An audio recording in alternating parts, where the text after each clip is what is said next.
Muy buenas amigos, nuevamente saludándolos a ustedes para traerles un nuevo capítulo de Una Hora de Terror. Debido a la falta de tiempo, y al trabajo que se me ha juntado estos días, no había podido subir videos, pero ahora alcancé a editar 2 videos juntos que espero los disfruten. Este no está tan elaborado como los anteriores, pero como forma de ponerme al día he decidido compartirlo con ustedes. El link de mi otro canal está como siempre en la descripción. Estén atentos al canal porque pronto vendrán algunas sorpresas. Bueno amigos, los dejo con las historias.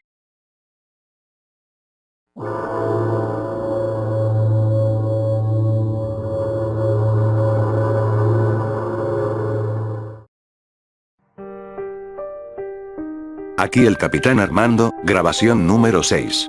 La expedición al fondo del océano empezó hace apenas 3 días y ya tenemos un grave problema. El día de hoy, Miguel salió al exterior usando el prototipo de traje submarino que nos entregaron nuestros patrocinadores. Supuestamente, el traje nos protegería de morir aplastados por la presión del océano, pero en el momento en que Miguel dejó la nave, perdimos comunicación con él. Me temo que quizá el traje no funcionó como debía. Su radio no se estropeó, aún recibimos débiles señales por el radar, por lo que estamos desesperadamente tratando de encontrarlo. Sin embargo, es como buscar una aguja en un pajar y además estando a ciegas, puesto que la única luz que hay allí afuera, es la que nos proveen los faros de nuestro submarino. El resto de la tripulación se preocupa de sus propios asuntos.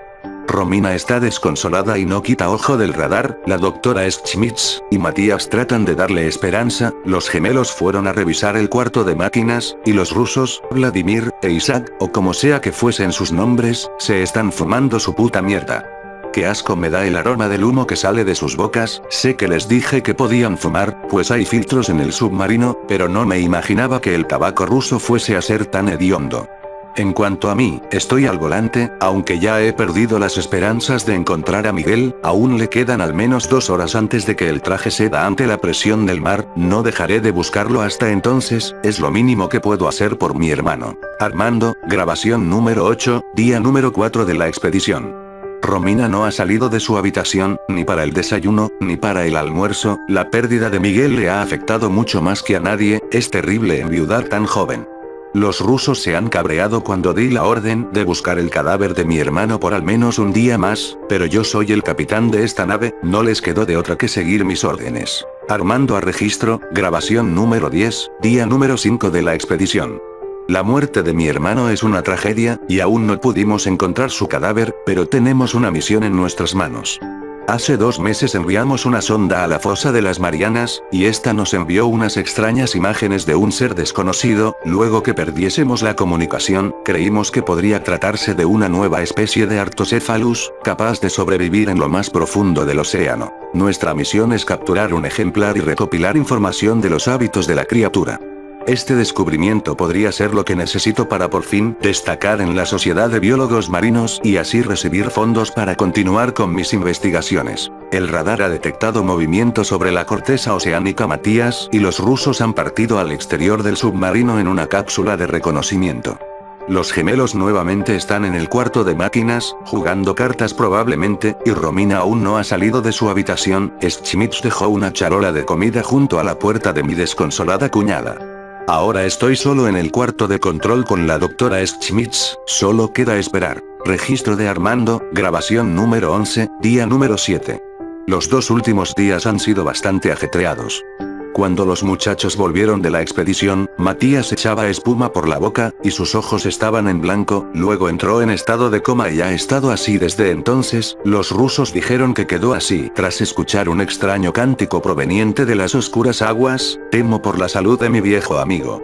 La doctora Schmitz y yo hemos tratado de analizar el audio que trajeron los rusos. Parece el canto de unas ballenas, pero más elaborado.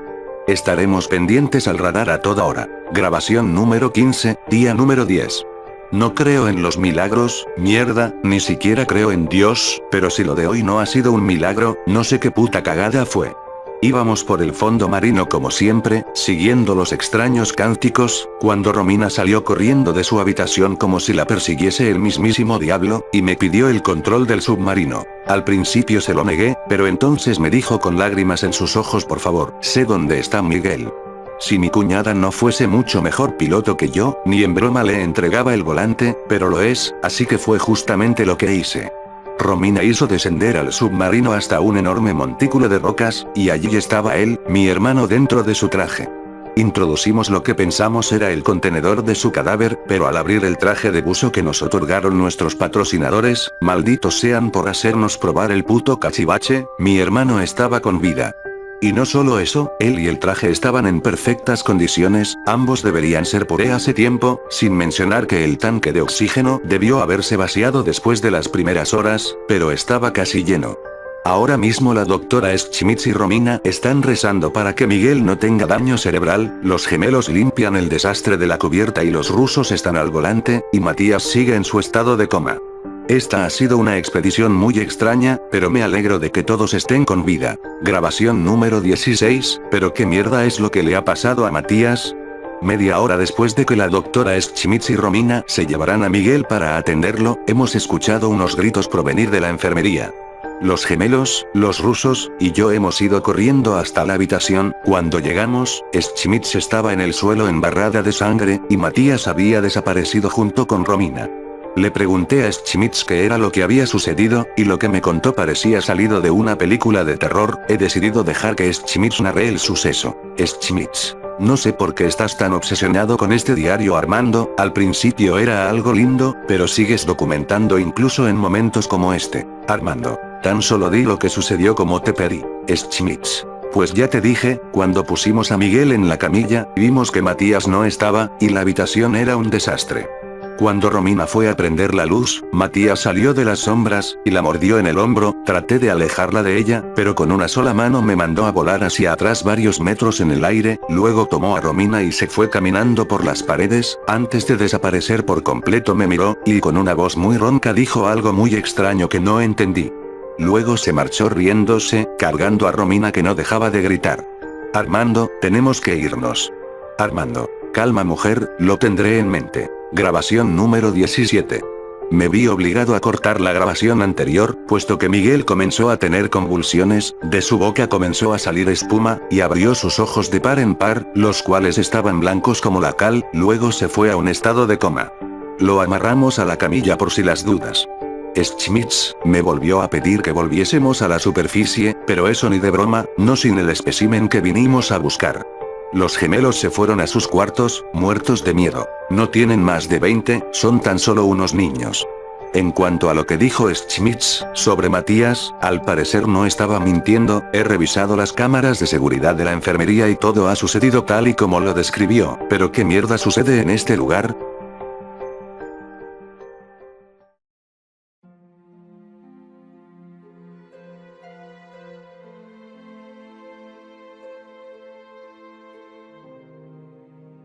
Estoy por hacer algo realmente estúpido. Sé que es estúpido.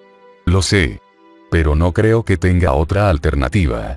Tengo que hacerlo ahora, que mantengo el coraje, la voluntad y un pulso firme. Estoy enfermo. Desde siempre. Algunos días son mejores que otros. Cuando era joven mis padres rezaban para que solo fuera un síntoma previo a los brotes epilépticos, pero las convulsiones nunca llegaron. Simplemente no puedo confiar en mí mismo. Veo cosas. Algunos días, puedo olerlas y oírlas también. Debería decir que las veía. Después de tomar cada posible combinación de medicamentos que a mis 3 doctores se les pudo ocurrir, pensé que finalmente habían encontrado la solución química para mi defectuoso cerebro. He pasado 6 años de estabilidad y normalidad relativa, dejando atrás un centro de rehabilitación por un pequeño apartamento, una colección de mayormente tolerables efectos secundarios, y un trabajo fijo. Me doy cuenta que esto puede sonarle aburrido a muchas personas, pero atesoro cada momento de esa insoportablemente sencilla monotonía. Todo empeoró de un momento a otro. Viernes por la mañana. Me desperté del primer sueño que había tenido en años, una fantasmagoría vívida de colores y sonidos. A regañadientes dejé mi perfecto y esterilizado apartamento para ir al trabajo. Me di cuenta tan pronto como se abrió el ascensor de la extraña quietud y silencio en el aire pesado. La puerta principal del complejo de apartamentos estaba abierta, sin trabas y balanceándose sutilmente. Un rastro casi imperceptible de humo viajaba a la deriva en la brisa del viento. Afuera las anchas calles estaban vacías. Mi boca de repente se secó, y volví sobre mis talones, sintiendo una creciente oleada de pánico y déjà vu. Esta alucinación en particular, la quietud, el humo y la soledad, siempre fue mi más frecuente. Cerré mis ojos con fuerza y presioné los botones del panel del ascensor. Unos momentos más tarde estaba en el piso más alto, caminando medio ciego el trayecto hacia mi apartamento con una practicada familiaridad. Una vez dentro, me senté en la cama, agarrado fuertemente del mango de mi bastón, los ojos cerrados, respirando despacio. Concentrado. Calmado. La mente clara. Abrí los ojos. No puedo estar afuera así. Una vez me atropelló un camión, cuando no tenía hogar y vagaba por las calles, mientras mi mente únicamente veía espacio desocupado. Necesitaré un implante de cadera antes de que cumpla 40. Puedo escuchar las astillas de hueso que se muelen poco a poco con cada paso que doy.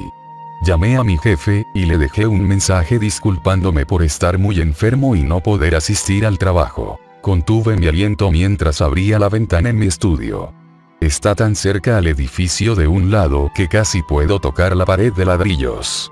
No alcanzo a ver la calle desde esa altura y ángulo, pero en lo que me asomé para inclinarme sobre el marco de la ventana, sonidos de pasos, el bullicio y quejido de motores llegó a mis oídos. El velo de quietud estaba roto, y sentí un gran alivio ahora que sabía que mi episodio terminó. Contaba mis píldoras en columnas ordenadas sobre la mesa, probándome por quinta vez que había tomado mi ración diaria, cuando empecé a escuchar un griterío. Comenzó desde lejos, viajando por las vigas y soportes del edificio. Una hora más tarde los sonidos parecían venir del otro lado de mi puerta. Los ejercicios de respiración y relajación no me ayudaban, y estaba aferrado a la punta de mi cama, bañado en sudor. La idea apareció bien formada en mi mente. Necesitaba hacer una barricada contra la puerta.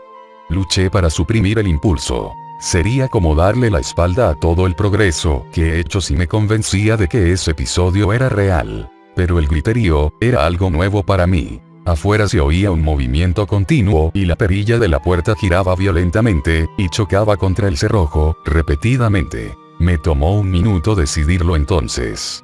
Me paré y tiré todo mi peso sobre la estantería. Se meció lentamente, inclinándose primero como si fuera un árbol y luego desplomándose al piso. Sobre ella puse mi escritorio y sillas, mientras mi cadera sufría con cada movimiento. Escuché el sonido del golpeteo desistir y las terribles voces guardar silencio. Eso fue hace 3 días. Vuelven cada día y arañan la puerta, vociferando esa basura demoníaca. Algunas veces me dejo creer que reconozco las voces. El teléfono está muerto, no hay electricidad. Siempre que me inclino en la ventana para pedir auxilio, la única respuesta que obtengo es un ocasional chillido. Cuando era más joven, cuando estaba en mi peor momento, mis episodios solían durar como mucho horas. Estoy exhausto. Tengo muy poca comida y la presión del agua ha decaído. Tirado en mi cama en un momento de silencio absoluto, lo inevitable se me ocurre.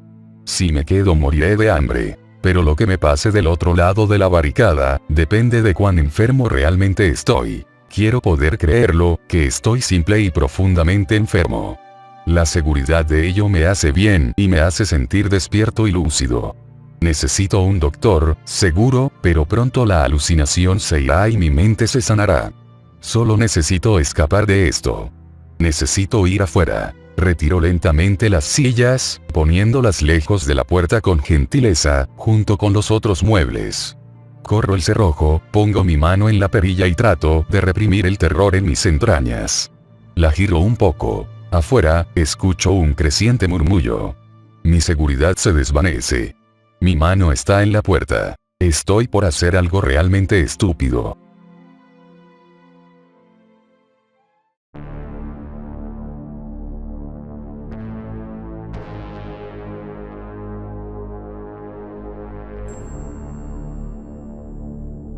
La siguiente información fue extraída de un diario encontrado en los bosques montañosos de los Andes venezolanos. No se ha cambiado el contenido del mismo, y aún no se determina la fecha de origen. Sin embargo, se estima que tiene menos de 30 años de antigüedad. Lo que está a punto de leer es real. Tome sus precauciones como lector. 18 horas, empieza a caer el sol. El momento de regresar a casa está llegando, la hora de la cena se aproxima, y luego, irse a dormir. O al menos eso haría si fuese una persona normal. 18:15 horas, qué imbécil soy. Una persona normal. Creo que ni siquiera me puedo considerar persona y mucho menos entrar en los estándares de normalidad. Hace mucho que me perdí en el rumbo, ahora vago solo en un destino incierto, cuyo final espero con ansias. La muerte. 18:25 horas, la noche se asoma. Mi hermosa oscuridad se aproxima. Aún maldigo aquella tarde de mayo en la que se nos ocurrió salir al bosque en busca de aventuras. Típico capricho infantil originado por la monotonía y el aburrimiento, pero, ¿cómo podríamos saber lo que estábamos a punto de vivir? Éramos tan solo unos niños. Ahora ellos descansan en paz, y yo sigo aquí, en mi propio infierno en la tierra. 18:35 horas, recordar ese día me pone de malas, pero también me distrae la mente. Además, es imposible olvidarlo todo. Éramos 3. Alfredo, un niño curioso que vivía a unos metros de mi casa, en aquel pueblo olvidado entre las montañas, de cabello castaño, crespo, no muy alto, algo astuto, y no sentía miedo por los animales. Y Caribay, la preciosa niña hija del cafetero, que además preparaba los mejores sancochos del lugar, llamada así por la historia de una indígena que personalmente ya olvidé. Ella era tan linda, con sus ojos profundos, como la noche misma, y para ese entonces me parecía lo más hermoso en el mundo. Su cabello era largo y de textura muy suave. Si una bruja quisiera recuperar su belleza perdida con los años y las maldiciones, seguramente querría la de esa niña. Y lastimosamente, así fue. El bosque era profundo. Caminamos un montón, mientras el sol caía entre las hojas de los altos pinos y nos distraíamos con la vista a lo lejos. De pronto, Alfredo divisa una casa al fondo de un pequeño pasaje. Entramos. No debimos entrar. Todo pasó muy rápido. No hay que confiarse de la amabilidad de los extraños, ya nos lo habían dicho, pero no hicimos caso. Ella nos ofreció comida, cuyo sabor era peculiar. Sabía delicioso al principio, pero cuando terminabas de comer, parecía que habías comido algo en descomposición, y el sabor quedó en mi paladar por el resto de ese día. Luego nos hizo entrar en un cuarto extraño, y la pesadilla comenzó. En ese entonces no lo sabía, pero con los años he aprendido un montón de cosas, y ahora lo sé. Era una bruja maldita. Su alma estaba destinada a deambular por el mundo, anclada en la infinidad del limbo. Quién sabe qué habría hecho, pero ya no tenía salvación. Supongo que por eso no le importó lo que hizo. Alfredo le arrancó un trozo del cuello con las uñas deterioradas y afiladas. Se lo desgarró hasta que dejó de respirar, y luego dejó que la sangre cayera en una olla de cobre. Yo estaba aterrorizado, y cuando volteé a ver a Cari, también lo estaba, y con lágrimas en los ojos, así que le agarré la mano. Fue inútil. Yo caí hacia atrás de forma violenta por alguna fuerza sobrenatural. Luego ella, la bruja, la mató. Pero no solo eso, la consumió. Fue un espectáculo horrible que difícilmente se puede describir, sin embargo, era como si le quemaran el alma mientras se le desgarraba la piel, como si alguien la aruñase para llegar a lo profundo de su ser. Mis oídos aún retumban por los gritos de aquella preciosa niña. La fiesta no terminó ahí. Cuando cesó el dolor, y escuché su último respiro, la bruja volteó a verme, y lo que vi no fue más que la cosa más aterrorizante que alguien se pueda imaginar. Sus ojos ya no eran humanos, estaban consumidos por el odio. Mi destino fue algo peor que el de mis 2 amigos muertos. A mí no me mató ni me consumió, me maldijo de por vida. Una maldición de ese tipo condena la vida tanto del que la recibe como del que la envía, pero a ella al parecer ya no le importaba. No iba a hacer más, su alma ya estaba condenada. La noche, que antes me pareció hermosa, ahora es mi enemiga. El odio me consume, y llegado un punto, dejo de ser yo quien domina mi cuerpo. Me convierto en algo horrible. Jamás he visto lo que soy en ese estado, pero he presenciado a mis víctimas, y es más que suficiente. 20:55 horas, hay un pequeño duende detrás de un árbol. Me mira, y percibo miedo en sus ojos. sabe lo que está a punto de suceder, en lo que me voy a convertir. 21:05 horas, quiero matar a alguien. 21:25 horas, no quiero hacerle daño a nadie, por eso vengo al bosque. Aquí no hay gente a la que despedazar. He visto cómo quedan cuando me despierto en la mañana. He visto cómo alguien o algo les arrancó la cabeza, los brazos, las piernas. He encontrado gente a la que le faltan partes, y a la vez he sentido un asqueroso sabor a sangre en mi lengua, sin mencionar el tinte rojo en mis prendas. 21:45 horas, con el pasar del tiempo he leído muchos libros, además de mis propias experiencias, y poco a poco entendí cuestiones acerca de brujería, maldiciones y paganismo, todo con la intención de encontrar alguna cura, sin mencionar que también puedo ver cosas que los demás no suelen ver, como duendes y apariciones. Tal vez estos se muestren ante mí por mi condición, por mi alma impura. También me hice amigo de la noche. Amigo y enemigo. Como una relación de amor y odio. Coraje y miedo. Tranquilidad y cólera. Aprendí a ver las horas según la ubicación de la luna y las estrellas, y determiné el punto casi exacto en el que pierdo mi conciencia. Puedo decir que me quedan no más de 2 horas, antes de que la pesadilla real empiece. 22:15 horas, la gente normal me ve con ojos normales. La gente cuya alma está maldita o poseída, me mira con rabia. Algunas brujas me miran con una sonrisa morbosa. Una vez vi a un granjero cuya mirada fue extraña, como relajada y penetrante a la vez, como si supiera lo que en verdad soy, pero no sentía ni miedo ni rabia ni lo consideraba algo divertido. Creo que él era un brujo, pero de los que trabajan con magia negra, y demonios mismos, de los más peligrosos que hay. No existen muchos brujos por acá. Dicen que son más fuertes y sabios, y cuya edad es incalculable. Podrían tener 20 o 100 años, y nadie podría notar la diferencia. 22:45 horas, escuché un ruido extraño seguido de una risa juguetona. Debe ser el duende, seguro le parezco divertido con toda mi situación. 23:20 horas, ya está a punto de suceder. Puedo sentirlo. Siento las ansias, el dolor, el odio, la cólera, y puedo escuchar ligeramente los gritos de mis víctimas en mi cabeza. 23:55 horas, tengo hambre. Maldigo todo. Odio al mundo. Odio la gente. Odio mi vida y mi alma. Si existe un Dios por ahí, también lo odio. Quiero matar a alguien. Quiero romperle los huesos con mis propias manos, y arrancarle la piel con mis dientes. Quiero destrozar sus tejidos, oír sus gritos de dolor, que me vea a lo profundo de mis ojos, y el miedo consuma su mente desde adentro. Quiero.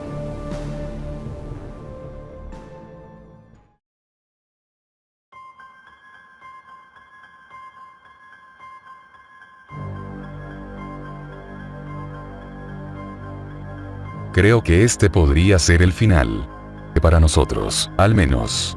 Hombre, y todo lo que hemos logrado. Se me ha dado suficiente tiempo para pensar en ello desde la última vez que vi el sol. No es el fin del mundo, pero sí de nosotros. Supongo que comenzó hace casi un mes, aunque puede ser más, solo tengo los relojes esparcidos alrededor de la casa para hacer suposiciones, y han estado fluctuando en la hora que marcan desde hace un tiempo. En fin, me desvío del punto. Salió en las noticias. Un crucero se hundió por ninguna razón aparente. No estaba dañado, solo fue cayendo directo hasta el vacío. De ahí en adelante se volvió un fenómeno, todo en el agua se estaba hundiendo. Plataformas petroleras desaparecidas, personas bañando en el mar siendo arrastradas hasta el abismo. Nadie parecía ser capaz de explicar la causa. Era bizarro, ya nada flotaba. Esto saturó las noticias por un par de días, hasta que simplemente se volvió amenazador. Fue durante un reportaje que cambió para peor. La emisión tenía lugar en una playa, un reportaje en directo sobre los extraños eventos. Estaban reciclando las mismas preguntas que nos hemos hecho desde que todo comenzó, cuando el pánico pareció invadir la expresión de la reportera. Gritó en lo que la cámara se inclinaba para abajo. Sus pies estaban hundidos en la arena hasta la espinilla. Recuerdo pensar incrédulo que se estaban jugando una broma pesada, hasta que la cámara cayó al suelo. Los siguientes 10 y tantos segundos, mostraron no solo a la reportera hundiéndose en la arena, sino a todos. El equipo entero del noticiero que había ido a cubrir la historia. La toma de terror, gritos y personas hundiéndose acabó tan pronto como la cámara fue engullida por la arena. Se siguió tratando el tema después de eso, pero no había mucho que decir. Algunos culparon a los sumideros por lo que pasó en la playa, mientras que otros argumentaban contra esta teoría desde la seguridad de su estudio. Pero ya no tenía sentido escucharlos. Más fácil era asomarse por la ventana. Las calles estaban desoladas. Todos temían ir afuera, y se quedaban adentro de sus hogares. Los caminos y el pavimento eran absorbidos por grama y tierra. Señales de tránsito y semáforos siendo consumidos por las plantas. Casas también. Algunos trataron de huir, saltando de techo en techo, buscando por terrenos más altos. Los rascacielos se habían convertido en refugios para la mayoría. He hecho tan solo un viaje por los tejados, un intento por conseguir provisiones de una tienda cercana, pero hacía mucho que había sido saqueada. Ya teníamos presente toda la evidencia necesaria para saber qué tan mala era la situación. Es fácil estar en negación frente a algo como lo que sea que esto fuera, hasta que en realidad comienza a afectarte. Cuando regresé a mi casa noté algo. Mi auto se había ido. Bueno, casi. Se podía ver el techo del vehículo asomándose sobre la tierra. Aunque no solo mi auto, todos en la ciudad. Los más grandes todavía resaltaban, solo parcialmente dentro y siempre consumiéndose de igual manera. En cuestión de unos pocos días todo en mi primer piso se había hundido. Me las ingenié para bloquear las ventanas y puertas y que así no reventaran por la presión de toda esa tierra, pero era tan solo una celda ahora. Un mausoleo. No un lugar donde quisiera estar. Pasé la mayor parte del tiempo en la alcoba de la segunda planta, con la mirada puesta sobre el hostil mundo de afuera. Mi vecino murió ayer. Cayó de su techo y fue tragado por la tierra. No es la primera persona que perdemos así, pero lo que lo hizo notable fue cómo cayó. Trataba de impedir que su perro saliera al tejado. El can está bien, o eso asumo. Salió corriendo. Ellos no son afectados, los animales. Este mal está reservado para nosotros. Hacer un descubrimiento tan nihilista como ese fue más de lo que pude soportar. Era todo una jodida pesadilla. Bebí en tanto exceso que caí inconsciente por todo lo que quedaba del día. Cuando desperté con dificultad podía ubicarme en esa densa oscuridad en la que me encontraba. Encendí todos los interruptores de luz y fusibles, pero la energía se había ido. Tomé una linterna de mi caja de herramientas y recorrí la casa ignorante de lo que pasaba. Al llegar a mi alcoba, lo vi, el último vestigio de luz natural que advertiría. Me obligué a creer que era de noche, y había dormido todo el día. Para cuando avancé a la ventana ya no podía enfocarlo. Estaba bajo suelo. Traté de salir, escarbando por horas a través de la tierra que no dejaba de llegar, sin resultado. No sé cuánto más conseguiré permanecer aquí. En esta enorme tumba. Tengo suficiente comida y oxígeno, hasta conseguí alumbrar un poco con algunas candelas y una cajita de fósforos. La linterna murió hace un tiempo, pero este es nuestro destino. El destino del ser humano. Nuestro regreso a la Tierra.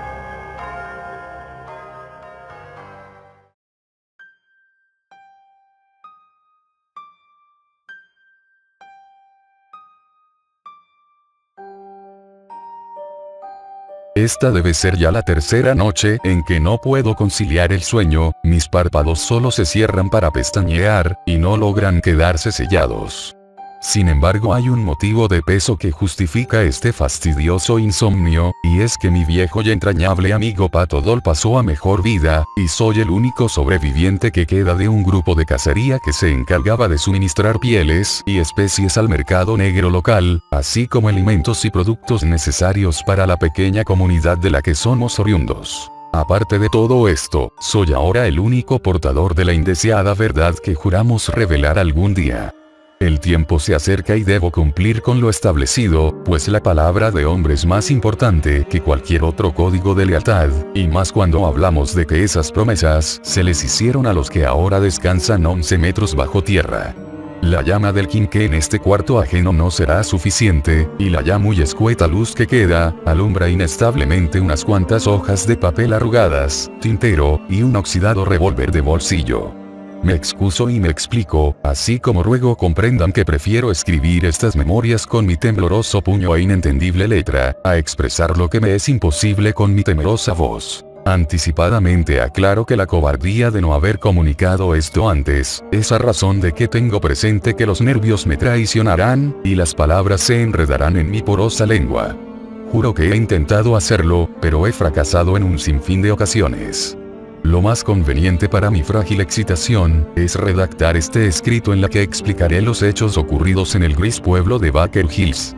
30 años atrás viví la situación más desagradable de mi existir, todos los testigos de tan aberrante episodio se han adelantado en el camino, y como lo prometimos en el pasado, el último sobreviviente sería el encargado de notificar lo que presenciamos aquella brumosa mañana de 1885. He caminado muchas veces sobre la frágil línea que divide a la cordura de la demencia, preguntándome continuamente la misma interrogante sin respuesta, y jamás desearía que entendieran lo complejo de los sucesos, pues el simple entendimiento de estos, podría desmoronar las paredes del raciocinio.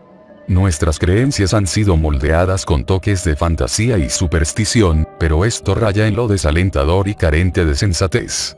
Como he mencionado anteriormente, no deseo la credibilidad de nadie, pues sé que pocos lo comprenderían. Hubiera preferido ser uno de los primeros en perder la cordura, o en morir, y así evitarme la engorrosa y cruda experiencia de relatar los funestos hechos.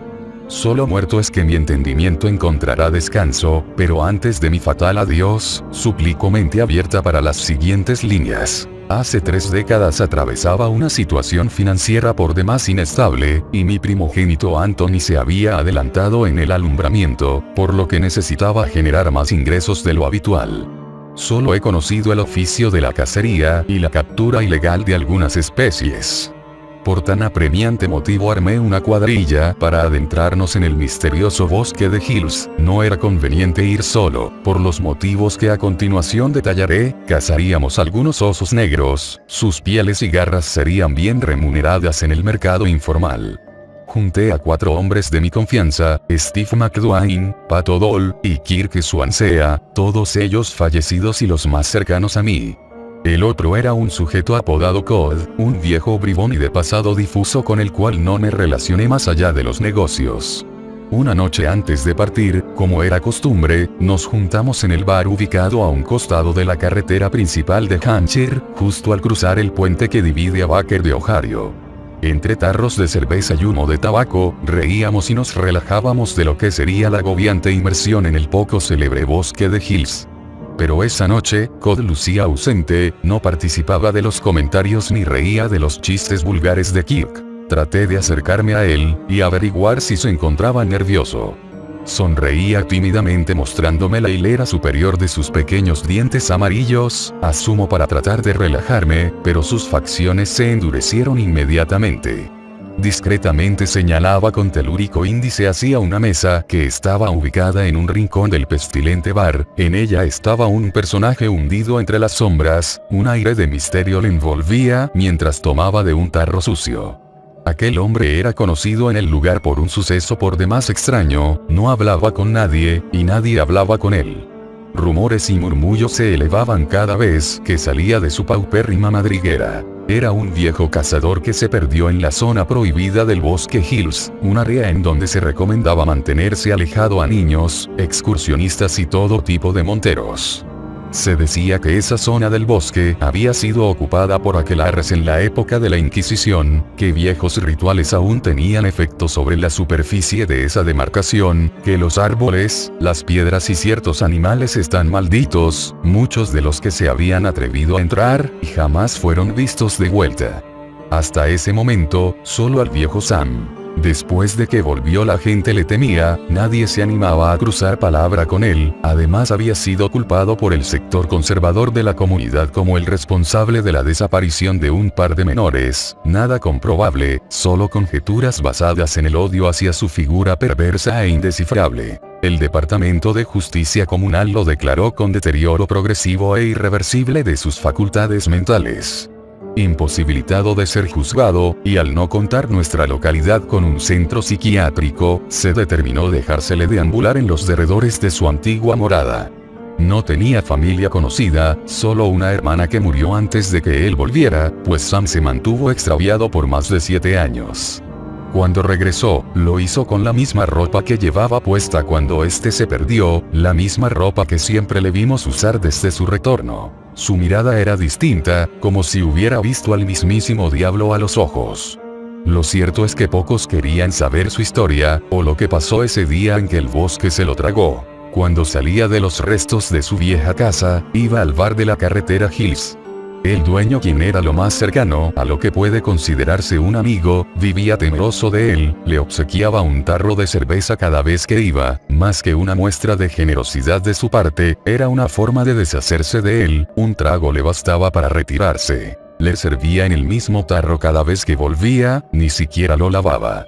Decían los más ociosos del pueblo que Sam estaba maldito, que no envejecía, y que lo habían visto elevarse del suelo como si algo lo jalara de sus vestiduras hacia el cielo. Todos estos comentarios, ciertos o no, le habían creado al viejo Sam una investidura enigmática y sombría, por eso nadie se atrevía a decirle nada, era como un alma errante vagando en la localidad. Kof dijo que era mal augurio adentrarse en el bosque una vez que Sam andaba deambulando por ahí, que era un ave de las tempestades y no deseaba tentar a su suerte. Solo Dios y él saben qué le pasó a esos desafortunados niños, decía mientras se persignaba. Suplicó mi perdón por abandonar el grupo de cacería, se mostraba demasiado inquieto, solo quería alejarse del maldito Sam, quien seguía bebiendo plácidamente su cerveza, alejado de todo, ajeno a los comentarios y murmullos que rebotaban contra su sucia espalda, era como si no existiéramos para él. Realmente no existía nada de lo que conocemos para él. Samuel Henry Wolowitz era un hombre serio y dedicado a la cacería, difícilmente se metía en problemas, y era más conocido por vivir con su hermana, una mujer delgada y de carne pegada al hueso. Los más morbosos pensaban que había algo más que afinidad sanguínea entre ellos. Sam siempre entraba al bosque los fines de semana, cazaba liebres que después utilizaría para su consumo, los que sobraban los vendía al restaurante de paso que se encontraba 500 millas al sur de la carretera Hampshire. Un comedor que quedó marcado por servir comida contaminada, y de consecuencias fatales. Un día antes de que Sam se extraviase, este se encontraba en el pub embriagándose como era costumbre, la gente ya lo notaba extraño desde ese momento y en el ambiente existía una sensación de desgracia que rondaba en los rincones de la localidad. Los pobladores se encerraban en sus casas de madera y de techos de lámina semipicados, empezaban a marcar sus puertas con cruces rojas, y pronto todos estaban rezando en lenguas en latín de difícil pronunciación. Había miedo. En el imaginario colectivo se creía que las podridas almas de las brujas aún rondaban el bosque, y que de vez en cuando visitaban a la comunidad, buscando llevarse los espíritus de los más pequeños. La mayoría lo creía, nosotros no. Creo que tampoco Sam. Cuando Samuel entró al bosque, la mayoría de los habitantes de la comunidad estaban aglomerados en la plaza central de Baker Hills.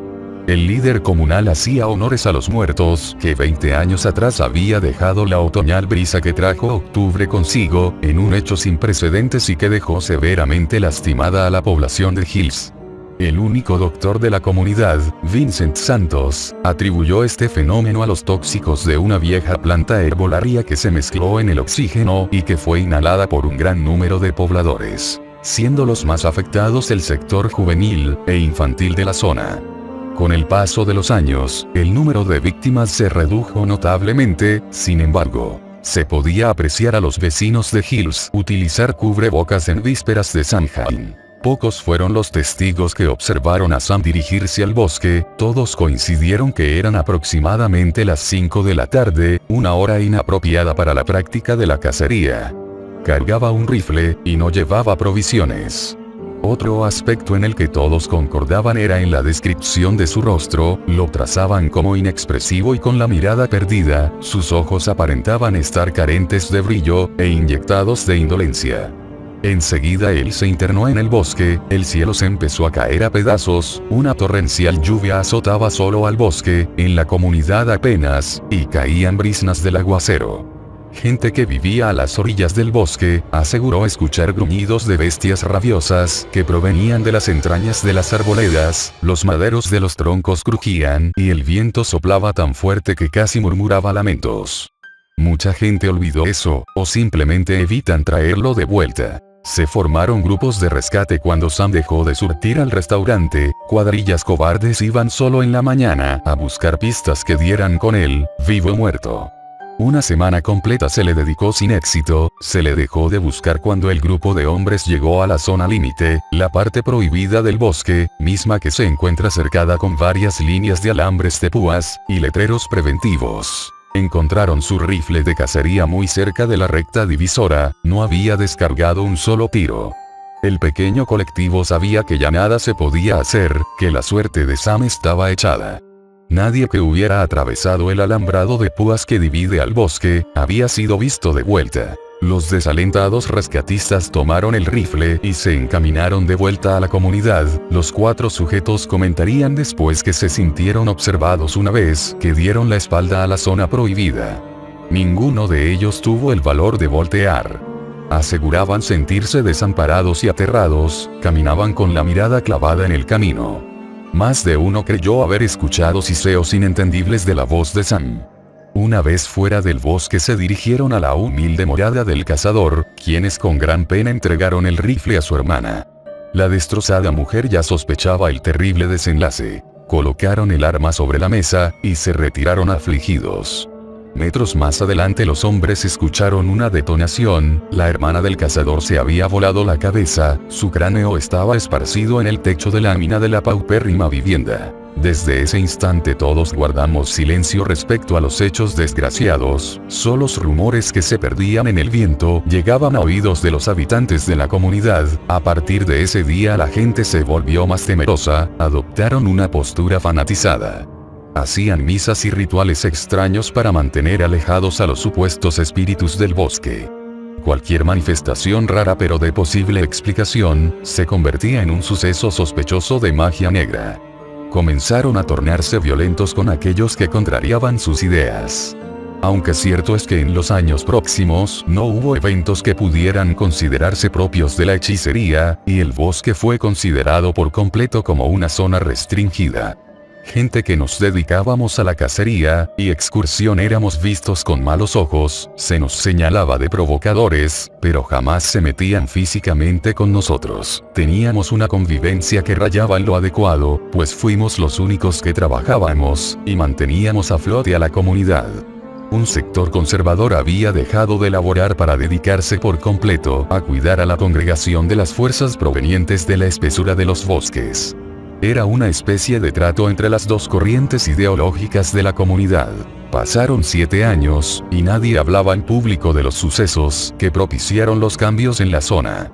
Hasta un día, en que rancios fantasmas del pasado volvían a anidarse en las mentes de los moradores, y viejas interrogantes sin respuesta volvían a ser preguntadas a los habitantes. Un grupo de infantes que jugaba a asustarse con la historia de las brujas de Hills llegó a trompicones a mi morada. Uno de ellos me contó trastabilladamente que vieron una sombra escondida entre los árboles del bosque, del otro lado de la carretera de Hampshire, y que esta sombra les hablaba y hacía señas con las manos para que se acercaran a él, invitándolos a entrar al bosque. Los despavoridos niños corrieron atropelladamente en dirección contraria a la funesta figura, dejando a uno de ellos atrás, y hasta poco antes de encontrar mi casa, notaron la ausencia de este. Entre sollozos pedían mi ayuda para volver por él. Sin dudarlo seguí a los críos hacia el punto en el que vieron a la misteriosa imagen del otro lado de la carretera. Debo confesar que los espacios que se formaban entre los troncos de los árboles formaban una oscuridad inmensamente profunda y abismal. Mi vista se sumergía en esa lobreguez que parecía llamarme con siseos inestables y confusos. Nunca estuve seguro si lo imaginé o si los demás niños lo escucharon también. Quiero pensar que eran los lamentos y gritos de auxilio del pequeño Adam Clayton, quien desapareció esa tarde de abril de 1880, cuando intentaba escapar junto a sus amigos de la terrible visión que se escondía en el bosque. Esa misma tarde la comunidad se puso alerta, solo los familiares y amigos de Adam se internaron en el bosque para buscarlo. Conocí al padre del pequeño muy bien, un hombre dueño de la única refaccionaria del lugar, y mejor conocido en la localidad por haber golpeado a un representante del sector conservador de la comunidad. Estuve renuente a ir, creo que tenía temor, y no estaba del todo seguro a qué. Mi mujer, que tenía meses de embarazo del pequeño Anthony, me apoyaba en mi decisión de no unirme a los grupos de búsqueda, pero un sentimiento de empatía para con Richard Clayton, el padre de Adam, nos embargó. Sería nuestra próxima paternidad, y entender el horror que significaría perder a un hijo, a lo que me hizo ponerme las botas y cargar mi rifle. Caminamos kilómetros en la espesura verdosa, sin siquiera encontrar una huella, una pista, o señal que nos acercara a dar con el infante. Fue una frustrante jornada que terminó antes de que el sol se ocultase. Richard fue sacado a rastras del bosque, se negaba a volver a casa sin su hijo. Fue lo más dramático que me había tocado ver hasta ese momento. Al día siguiente, me levanté sumamente tarde, una noche de pesadillas incesantes robaron mi descanso, soñé con el desconsolado Richard, recordaba sus uñas enterrándose en la negra superficie del bosque mientras era jalado por un par de hombres corpulentos, dejando las marcas alargadas de sus 5 dedos sobre la tierra. Sus gritos me despertaron de forma violenta. Un fuerte barullo proveniente de las calles me hacía levantarme de la cama. Mi esposa dormía plácidamente a mi lado, sin notar siquiera el carnavalesco escándalo. Salí de la casa para saciar mi curiosidad, y observé a varios vecinos que caminaban apuradamente, e iban en dirección a la plaza central de la comunidad. Tomé del brazo a la más robusta y lenta, le pregunté a qué se debía tanta agitación. Samuel, ha vuelto. Dicen que está poseído.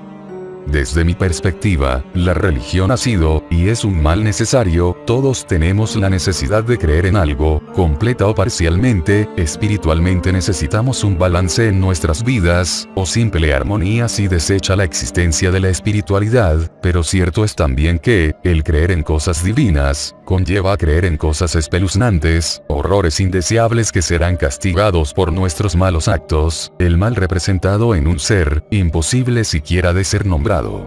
La religión se ha encargado de infundirnos los peores miedos existentes. La iglesia es una fábrica de terror disfrazada de buenas intenciones. La gente de mi comunidad, justo al sur de Hampshire, se tomó esto muy en serio. Cualquier cosa desconocida para ellos era motivo de ser juzgado religiosamente, y es que desde tiempos muy lejanos, el miedo a lo desconocido ha sido el más añejo de todos los sentimientos. Samuel Henry Wolowitz había vuelto después de 7 años, de la plaza central de Baker Hills, se había desplazado hacia el bar de la carretera, tomaba por primera vez una cerveza en el tarro que Carl guardaría para él hasta el fin de sus días. Mucha gente estaba aglomerada a las afueras de la taberna, otros se asomaban por las ventanas. Un sombrío Samuel bebía alejado del barullo, sus entrecanos bigotes se mojaban con la espuma de su tibia cerveza. Una vez terminada su bebida, el hombre que volvió del bosque se puso de pie, y emprendió camino hacia afuera del pub. Carl no se atrevió a cobrarle, solo lo seguía con la mirada. Sam salió del bar, y se abrió paso entre los curiosos. Nadie se aventuró a preguntarle siquiera algo, pasó a mi lado, y nos ignoró a todos como si fuéramos simples objetos de decoración. El único que se plantó en su camino fue Richard Clayton. Le cuestionaba el paradero de su hijo. Sam no se detenía, arrastraba sus pies al caminar. Richard lo seguía, y lo bombardeaba con preguntas. Era comprensible, un desesperado padre que había perdido a su hijo un día anterior en el mismo bosque en el que se había perdido hace 7 años. Ese hombre era blanco de cuestionamientos. ¿Por qué volvió un día después de que se perdió un niño? Tenía que ver con su desaparición. ¿Lo vio? ¿En dónde había estado estos 7 años? ¿Por qué lucía exactamente igual al día en que se perdió? ¿Qué pasó en el bosque? Los más fanatizados empezaban a rezar al unísono, pidiendo al líder espiritual del grupo que expulsara inmediatamente a Sam de la comunidad. Todos eran esfuerzos en vano, pues él volvió, pero al parecer su mente no, lucía ausente de todo, no sabíamos siquiera si escuchaba. Lo único evidente era la falta de lógica en los hechos. Todo este tiempo de ausencia era relativamente nada en comparación con la apariencia del desaparecido. No lucía sucio o demacrado por el extravío, sus ropas estaban aún conservadas después de 7 años, y sus barbas y cabellos no habían crecido. Se rumoraba que había estado escondido en algún lugar, en otro sitio en el que buscó escapar del apego con su hermana, y así se construyeron muchas historias en torno de Sam. Pero ninguna tuvo más eco en los habitantes como la de la consumación de un hechizo, en que todo este tiempo estuvo entre las almas de las siervas del diablo, y que por ende, su alma estaba maldita también. Como mencioné anteriormente, fue llevado al tribunal comunal, y fue imposible de ser juzgado al considerársele un demente, pero si otros tiempos hubieran sido, y la iglesia hubiera regido en su totalidad las decisiones de nuestra comunidad, seguramente hubiera sido quemado vivo. Una semana después de la desaparición de pequeño Adam Clayton, el pueblo había bajado los brazos, daban por muerto, o en poder de lo desconocido al hijo de Richard, quien nunca dejó de buscar, inclusive en altas horas de la noche, corriendo los riesgos de no solo de ser atacado por animales de la zona, sino de lo que no tiene explicación. Muchos en el pueblo sentimos lástima ante estas acciones angustiantes, solo los más bravos se unían a él, en sus búsquedas nocturnas. Una vez platicando con Kirk, quien fue uno de estos sujetos que ayudó a Richard, me comentó que el bosque cambia de forma dramática y espeluznante por las noches, que la mejor prueba de la existencia del infierno era el mismísimo bosque de Hills una vez que lo cubría la oscuridad. Dijo sentirse abrumado por la profundidad del mismo, se sentía observado por los árboles y tenía el presentimiento de que el mal se ocultaba y acechaba en las partes más sombrías de la maleza. Nunca escuchó un ruido, ni siquiera la estridulación de los grillos. Kirk comprendió todas esas historias de brujas y demonios que contaban los más viejos cada vez que las tinieblas llegaban, y a partir de esos momentos con Richard en el bosque, estoy seguro que comenzó a creer en Dios. Es curioso cómo el ser humano funciona en base a su proceso cognitivo religioso. Creemos primero en lo divino, y después en lo impuro, que será el castigo al no cumplir con las enseñanzas del gran libro, y algunos, como mi amigo Kirk Swansea, lo hacen completamente al revés. Primero tuvo que creer en el diablo, para creer en la existencia de Dios. Lucas, Isaac Dickens, se acompañaban para traer agua del pozo artesanal construido por su abuelo materno antes de que éste muriera de un infarto cerebral. Lucas, quien era el mayor, cargaba la cubeta más grande mientras su hermano pequeño, Zacarías, cargaba un diminuto pote que parecía más una maceta para plantas enanas. La orden de la señora Dickens siempre fue para el mayor de los hermanos: nunca pierdas de vista a Zack. Eran las 11 de la mañana, y el sol extrañamente caía a plomo sobre la pequeña comunidad de Baker Hills, comentaban los vecinos del lugar. Lucas después explicó a sus afligidos padres que en el momento en que introdujo la mitad de su cuerpo a la fosa para acarrear agua, fue que escuchó una voz en el fondo del mismo, cavernosa e hipnotizante. El fondo del pozo se mostraba tan profundo e infinito que parecía no haber agua en él, era un abismo que despedía un olor a podrido, como si un animal muerto hubiera caído, y sus carnes se estuvieran descomponiendo en el fondo de este. Lucas sentía que el olor lo haría desfallecer, y caería en esa masa negra. Creía que no iba a volver a ver a su familia. Cuando reaccionó, se enderezó rápidamente y sacó el tronco corporal de la fosa, buscó tomar al pequeño Zacarías para correr a donde sus padres, avisar de lo sucedido en el fondo del pozo, y rezar a Dios al pie del colchón. Zack no se encontraba en el lugar en el que su hermano mayor lo había visto por última vez. Lucas volteaba en todas direcciones gritando su nombre. Comentó el pequeño que ya no había sol, sino una enorme nube negra cubría el cielo de Baker Hills. También un gélido aire hacía bailar suavemente a los pinos y plantas de la región frondosa. Muy al fondo, en la zona que da inicio al bosque y que rodea la comunidad, Lucas observó una sombra alargada y encorvada, caminando hacia el interior del bosque, tomando de la mano a una diminuta figura, un infante de rubia cabellera, y que era seguramente el hermano menor de mortificado Lucas. El angustiado niño explicó a sus padres lo sucedido, y mientras un grupo de rescate, entre ellos iba mi amigo Steve McDwayne, se apuraba para entrar en el bosque, otro más se acercaba hacia donde dormitaba Sam. De la vieja morada de la familia Wolowitz, solo quedaban los pilares y algunos muros derruidos. Desde los macabros hechos que asombraron a la comunidad de Baker Hills, el lugar se abandonó y nadie se atrevía siquiera a cruzar enfrente de la casa. Mala hierba y enredaderas tupieron la deteriorada vivienda, que misteriosamente se derrumbó en un muy breve tiempo. Era como si la maldición hubiera caído sobre esa familia y sus posesiones materiales. Hacia los restos de la vieja casa de Sam, fue el líder conservador de Baker Hills, un hombre de fe y muy respetado por los religiosos y no religiosos de la comunidad. El padre Carl Sanders, que en aquel entonces apenas si pintaba algunas canas laterales. Iba acompañado por un reducido número de corpulentos feligreses, solo iban armados con escapularios, cruces y Biblias. Al llegar ahí, el atardecer ya cubría con alargadas sombras a la derruida vivienda. La excitación con la que se acercaba la muchedumbre desaceleró al observar la morada. Parecía que la noche solo se posaba sobre la destruida edificación. El padre Carl comentó en una de sus misas que la visita a ese lugar fue la mismísima inmersión al Averno, que sus corazones latían tan fuerte que parecían resonar como tambores sobre sus pechos.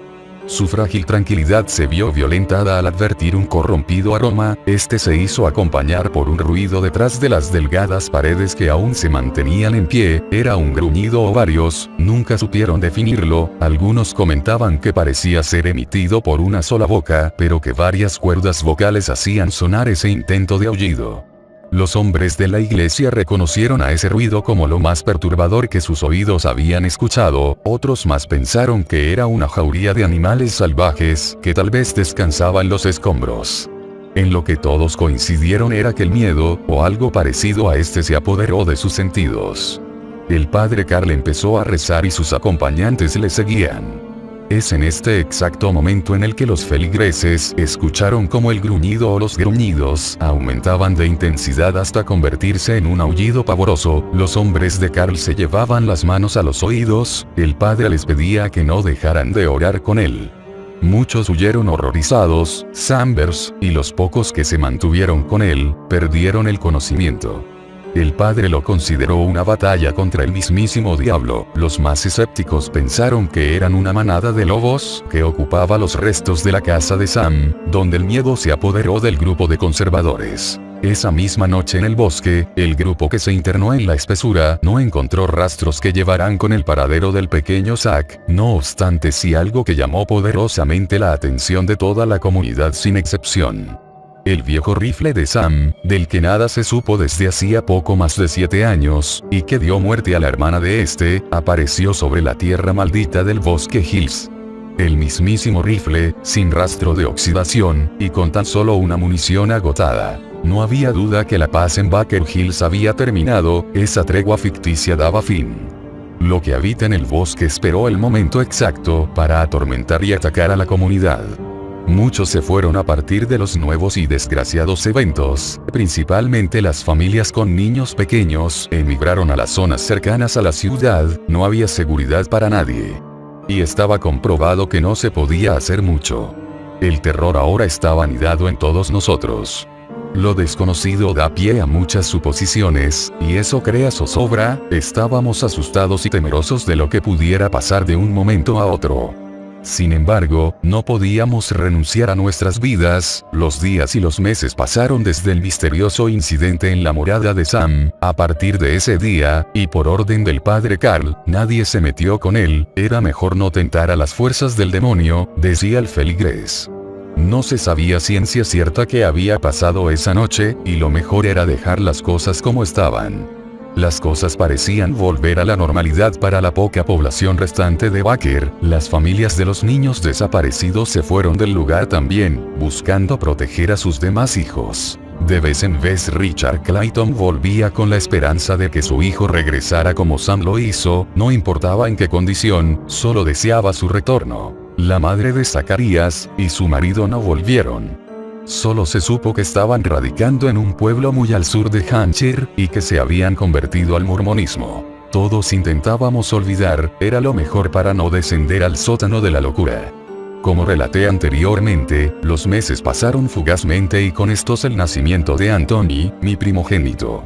La reducción de habitantes en la comunidad nos afectó a todos, el comercio se vino en picada, y las actividades que mantenían al pueblo en mediana prosperidad pronto se vieron sacudidas con una aguda crisis económica. Es aquí que mi historia hace vértice en este punto, en donde Steve McDwayne, Pat O'Donnell, Kirk Swansea, Cod y yo estábamos en la taberna de Carl Olixter, riendo, a excepción de Cod, de los chistes de Kirk.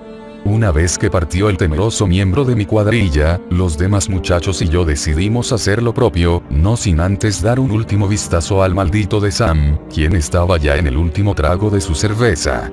Al día siguiente, entraríamos al bosque de Hills. Creí no tener miedo, me sentía intranquilo. Bien es cierto que la llegada de mi hijo me hizo derribar muchas barreras, y la de flanquear temores infundados fue una de esas. Esa noche me fui a dormir pensando en los niños desaparecidos varios meses atrás. Mientras hacía esto veía como mi mujer se mecía en un viejo sillón con Anthony, el vaivén y el rechinar de la mecedora arrullaban mis sueños, mis párpados pesaban tanto que caí en un sueño profundo. Pronto dejé de escuchar y sentir. Pronto estaba deambulando entre sueños, vi difusamente a Samuel en ellos, se veía lucido, él era parte de mi cuadrilla, cazábamos juntos, pero a diferencia de los demás, él no llevaba su rifle, llevaba un hacha. Sus pesadas manos la empuñaban con tanta fuerza que hacía crujir los nudos del mango. Disparábamos hacia algo en la maleza, sabíamos que detrás de la espesura estaban escondidos los animales, uno de mis disparos impactó un cuerpo, no supe cómo, pero en el sueño tenía la certeza de que había sido así. Fuimos todos detrás de los arbustos, a corroborar la muerte de nuestro objetivo, y ahí estaban nuestras víctimas, tendidas sobre el pasto, eran Adam y Zacarías, estaban recostados retorcidamente con heridas de fuego aún humeantes saliendo de sus frentes. Mis ojos se llenaban de horror, todos estaban indignados conmigo, menos Sam, quien sonreía sardónicamente, este último y sin reparar en la reacción de los demás, levantaba su hacha, dejándola caer con todo su peso sobre la garganta de Adam. El crujir de los huesos de su garganta me despertaron abruptamente, un sudor frío brotaba de mis sienes, estaba temblando, creo que nunca había tenido una pesadilla tan horrida como esa. No pude conciliar más el sueño, por lo que decidí levantarme, y preparar las cosas aunque faltase mucho tiempo para partir. Cuando salí de casa, aún era de madrugada, una neblina espesa y abominable rodeaba mis pies, hacía demasiado frío, y los vaos salían de mi boca como humo de cigarrillo, me dirigía al crucero de Ohio, ahí me encontraría con los demás. Pensé que me quedaría un buen rato a solas para reflexionar, pero ya se encontraba ahí Steve McDwayne, estaba sentado sobre un tronco partido por la mitad. Sus facciones ratoniles me desagradaban tanto, pero esa madrugada sentí lástima por él, tenía miedo, y lo pude ver en su semblante. Pronto, y con voz tímida, Steve empezó a parlotear, anoche no pude dormir, intenté conciliar el sueño pero me fue imposible. No quiero que pienses que soy un cobarde como Cod, por eso estoy aquí, pero hay algo que no compartí el día que se hizo la búsqueda de Zacarías, yo estuve ahí y vi algo, pero no quise decir nada porque hasta el día de hoy no estoy seguro de lo que vi, preferí quedarme callado, pero ahora que me interno de nuevo en el bosque, tengo mucho pavor de encontrarme con eso. No sabría decirte siquiera qué fue lo que vi, pero encajaba perfectamente con la descripción del pequeño Lucas Dickens, y con el personaje que vieron los niños que auxiliaste en las faldas de la entrada occidental al bosque Hills. Era la sombra de un animal, o algo parecido, lucía enorme y se escondía en las copas de los árboles. Cuando agaché la mirada para apretar mis ojos, y convencerme que estaba paranoico, fue que devolví mi vista a ese punto, solo para descubrir que no había nada. Pensé o me traté de convencer que estaba sugestionado con las historias alrededor de las desapariciones, hasta ayer en la taberna parecía que todo iba bien, pero con la llegada de la noche, las sombras que producen los candelabros de mi hogar, dibujaban figuras que me hacían recordar la cosa que me observaba desde las ramas de los árboles.